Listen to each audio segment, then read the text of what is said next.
This is my student support system. Keep watching, keep learning.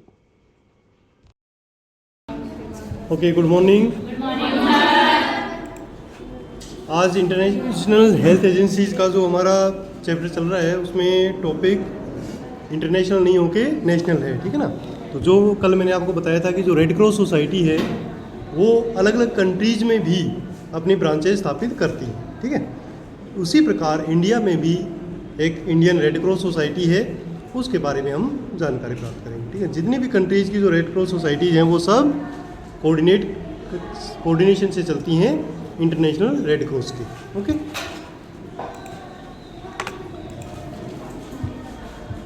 तो सबसे पहले देख लेते हैं क्या है। The Indian Red Cross is a voluntary और humanitarian organisation. Not talking. Indian Red Cross क्या है? वॉलेंट्री ह्यूमैनिटेरियन, मानवता की सेवा के लिए कार्य करने वाली एक ऑर्गेनाइजेशन है। Having a network of over 1100 branches through out the country. और इवन इंडिया में भी अलग अलग डिस्ट्रिक्ट में, अलग अलग स्टेट्स में सब जगह इनकी ब्रांचेज हैं। 1100 से ज़्यादा प्रेजेंट में इनकी ब्रांचेज हैं। क्या करती हैं? Providing relief in times of disasters, emergencies, okay, and promote health and care of the vulnerable people और कम्युनिटीज़, ठीक है। तो इनकी केयर के लिए जो रेड क्रॉस सोसाइटी है वो काम करती है। हर जगह इनकी ब्रांचेज आपको मिल जाएंगी। Indian Red Cross society IRCS was established in 1920, ठीक है ना। 1920 में इसकी स्थापना हुई। किसके द्वारा? Under Indian Red Cross society act and incorporated under parliament act 15 of 1920, ठीक है ना। तो इसकी स्थापना गवर्नमेंट ने की थी। वैसे तो ये वॉलेंट्री ऑर्गेनाइजेशन रहेगी, बट इसकी जो स्थापना है वो गवर्नमेंट ऑफ इंडिया के द्वारा की गई, ठीक है ना। काम वो पूरा ऑटोमेटिक इंडिपेंडेंटली वो करेगी, ठीक है। अच्छा, ड्यूरिंग फर्स्ट वर्ल्ड वार इन 1914, तो 1914 में जो फर्स्ट वर्ल्ड वार हुआ था, India had no organisation for relief service to the affected soldiers. उस समय इंडिया में कोई रेड क्रॉस की ब्रांच नहीं थी, except a branch of Saint John's ambulance association by joint committee of British Red Cross. और जो ब्रिटिश रेड क्रॉस यहाँ काम करती थी, प्लस जो सेंट जॉन्स एम्बुलेंस एसोसिएशन थी, ये भी एक NGO टाइप है, तो ये वहाँ पर काम करती थी वुंडेड सोल्जर्स की हेल्प के लिए सेकेंड वर्ल्ड वार के दौरान। Later, a branch of same committee was started to undertake the much needed relief service in collaboration with St. John's Ambulance Association in aid of the soldiers as well as civilians sufferer of the Great War, ठीक है ना। तो उस society ने और Saint John's ambulance association ने मिलकर काम किया वुंडेड सोल्जर्स के लिए। उसके बाद जब वो वर्ल्ड वार ख़त्म हो गई तो फिर इंडियन रेड क्रॉस सोसाइटी की स्थापना करने का विचार यहाँ पर आया इस पार्लियामेंट में। उस समय भी यहाँ पर अंग्रेज़ों का ही राज था, तो उन्होंने अलग से इंडियन रेड क्रॉस सोसाइटी की स्थापना इंडिया के लिए कर दी, ठीक है ना। तो ये कब हुई? 3 मार्च 1920 को, ठीक है। तो आज़ादी से पहले की ये संस्था अभी भी कंटिन्यू काम कर रही है। ऑर्गेनाइजेशनल सेटअप, ठीक है, कौन कौन इसको देखता है, कैसे ये काम करती है। ऑर्गेनाइजेशनल सेटअप में ये जब वो स्थापना की गई थी पार्लियामेंट के द्वारा, तब ये डिसाइड किया गया था कि जो इसका प्रेसिडेंट होगा वो कौन होगा? जो गवर्नमेंट ऑफ इंडिया का प्रेसिडेंट होगा, ठीक है ना। तो ये वैसे उनके लिए वो काम वैसे नहीं करते हैं, बट एक मानद उपाधि है कि जो गवर्नमेंट ऑफ इंडिया का जो प्रेसिडेंट होगा वो इसका प्रेसिडेंट माना जाएगा, अंडरस्टूड रहेगा, ठीक है ना। Honourable president of India is president of red Cross society and health minister of India is chairman of it, ठीक है ना। वो इनके चेयरमैन रहेंगे। The vice chairman is elected by members of managing committee. Vice chairman जो होगा वो इनकी मैनेजिंग कमेटी के द्वारा चुना जाएगा। तो मेन जो इंडियन रेड क्रॉस सोसाइटी का काम देखेगा ये वाइस चेयरमैन देखेगा, ठीक है ना। चेयरमैन और प्रेसिडेंट वो जस्ट एक नाम के लिए हैं, मीटिंग कोई हो तो वो आते हैं, बाकी सारा काम वाइस चेयरमैन से शुरू होता है और इसके नीचे के जो मेंबर्स हैं वो करेंगे। The secretary general is chief executive of the society, और उसके बाद में सेक्रेटरी एग्जीक्यूटिव आता है जो इंडियन रेड क्रॉस सोसाइटी को के कामों को एग्जीक्यूट करता है। The managing body is responsible for overall supervision and administration of the society.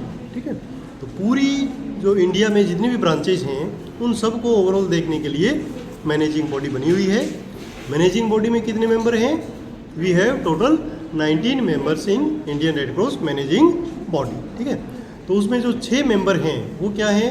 6 member of national managing committee are nominated by president. ठीक है ना, प्रेसिडेंट में नॉमिनेट करेंगे किसके कहने पर? जो करंट में सरकार जो चला रही होंगे, है ना, प्राइम मिनिस्टर और जो हेल्थ मिनिस्टर्स हैं उनके कहने पे प्रेसिडेंट नॉमिनेट कर देंगे। अच्छा, बाकी जो 12 मेंबर हैं वो इलेक्ट किए जाते हैं किसके द्वारा? State branches of Indian Red Cross society. ठीक है ना, तो अलग अलग जो स्टेट्स हैं उनकी जो ब्रांच हैं वो उनको सेलेक्ट करेंगी। अब आता है functions of Indian Red cross. अच्छा, ये जो रेड क्रॉस सोसाइटी है इसकी ब्रांचेस स्टेट ब्रांच भी हैं और फिर उसके नीचे डिस्ट्रिक्ट ब्रांच भी है। ठीक है ना, अप्रोक्सीमेटली वैसे तो डिस्ट्रिक्ट बहुत हैं बट काफ़ी डिस्ट्रिक्ट्स में जो इंडियन रेड क्रॉस सोसाइटी की ब्रांचेज हैं, कईयों में नहीं है। एक जो डिस्ट्रिक्ट की ब्रांच है वो 3-4 डिस्ट्रिक्ट को सुपरवाइज कर लेती है, काम कर लेती है। ठीक है, अब आता है functions of Indian Red Cross society. तो सबसे पहला फंक्शन है सोशल इमरजेंसी रेस्पॉन्स वॉलेंटियर। ठीक है, सोशल इमरजेंसी रेस्पॉन्स वॉलेंटियर क्या है कि ये एक इनिशिएटिव है कि हमने वॉलेंटियर सेलेक्ट कर देने हैं। वो परमानेंट वहाँ के वैसे वर्कर नहीं होंगे, वॉलेंटियर सेलेक्ट करके रख दिए। काम कब करेंगे? जब इमरजेंसी आएगी।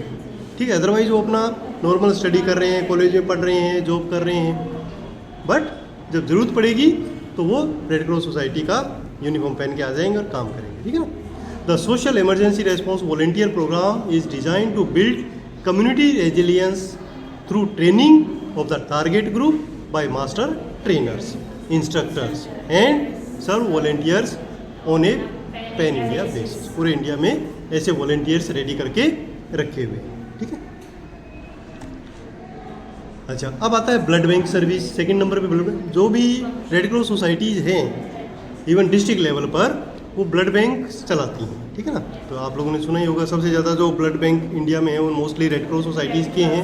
ठीक है ना, वहाँ पर वॉलेंट्री डोनेशन कर सकते हैं, वहाँ से ब्लड जरूरत के अनुसार ले सकते हैं। ठीक है, the national headquarter blood centre of IRCS is fully equipped to collect blood within the premises of blood bank and also has mobile teams which go regularly for blood donation camps। ठीक है, तो एक headquarter पे भी है जहाँ पर in house blood donation होता है और जगह जगह कैंप भी लगवा सकते हैं। जो NGOs होती हैं वो कैंप लगवाती हैं। One aim of the IRCS is to phase out replacement donor and achieve 100% voluntary donation। ठीक है ना, तो 100% वॉलंटरी डोनेशन करने के लिए प्रेरित करना इसका काम है, इसका ऑब्जेक्टिव है। ठीक है, नेक्स्ट है लिवलीहुड प्रोग्राम। लिवलीहुड प्रोग्राम क्या है कि जो मार्जिनलाइज्ड पॉपुलेशन है उनको कुछ खाने कमाने का जरिया मिले जिससे जो सोसाइटी है वो अच्छे से ग्रो करे, क्राइम्स कम हो। ठीक है ना, तो इसके लिए प्रयास करते हैं। तो इसमें क्या है कि multi year partnership programme on livelihood project was started in 2016, recently शुरू है, aimed at addressing the livelihood needs in identified vulnerable households and communities in selected IRCS state branches. The main approach of implementing livelihood program is need based through participatory need assessment। ठीक है ना, तो वहाँ वैसे ही जैसे सर्व volunteers select किए जाते हैं वैसे ही वहाँ पर लिवलीहुड प्रोग्राम्स के लिए उनको ट्रेनिंग दी जाती है ताकि वो अपना कुछ कमा सकें। ठीक है ना, तो ये प्रोग्राम्स इनके चलते रहते हैं।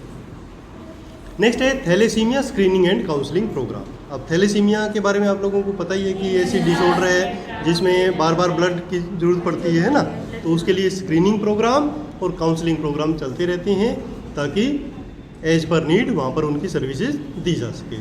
Thalassaemia requires life long blood transfusion therapy and place high burden on our health system. और उस जो ब्लड डोनेशन की नीड है उसको कंपीट करने के लिए जो ये है सोसाइटी अपनी इस ब्लड डोनेशन सेंटर कैंप्स आदि के माध्यम से अपना सपोर्ट देती है, प्लस एडिशनली स्क्रीनिंग का कार्यक्रम और काउंसलिंग का कार्यक्रम भी चलाती है। ठीक है। अच्छा, नेक्स्ट फंक्शन है इसका फर्स्ट एड। ये भी एक इम्पोर्टेंट फंक्शन है। ठीक है ना। Indian Red Cross Society is a part of international Red Cross and Red Crescent movement, one of the most important activity of all national societies in throughout the world is first aid training. ठीक है ना, to the volunteers and which provide first aid care. Even जो serve volunteers हैं और कोई भी इस संस्था में जाके कोई कॉलेज का स्टूडेंट, कोई स्कूल का स्टूडेंट, वो जाके ट्रेनिंग ले सकता है और उसको एक सर्टिफिकेट मिल जाएगा कि ये फर्स्ट एडर है। ठीक है ना। हेल्थ वर्कर्स को जैसे एएनएम, जीएनएम जो स्टूडेंट्स हैं, मेडिकल स्टूडेंट हैं, उनको ज़रूरत नहीं है क्योंकि उनके सिलेबस में ही ये फर्स्ट एड ट्रेनिंग है। अदरवाइज बाकी जो कैंडिडेट हैं वो अपना सर्टिफिकेट ले सकते हैं रेड क्रॉस सोसाइटी से या सेंट जॉन्स एम्बुलेंस एसोसिएशन से भी ले सकते हैं। बट यहाँ पर हम रेड क्रॉस की बात कर रहे हैं तो ये एक इम्पोर्टेंट इसका फंक्शन है फर्स्ट एड की ट्रेनिंग देना और सर्टिफिकेट प्रोवाइड करना। इसके अलावा एजुकेशन एंड ट्रेनिंग प्रोग्राम। ठीक है। With the growing need of health care attendant in the society for serving elderly, disabled and critical ill जो पर्सन है एट होम, उसके लिए भी ये वॉलंटियर्स तैयार करती है या ट्रेनिंग देती है कि कैसे हम एल्डरली की केयर कर सकते हैं, कैसे हम डिसेबल्ड की केयर कर सकते हैं। ठीक है ना।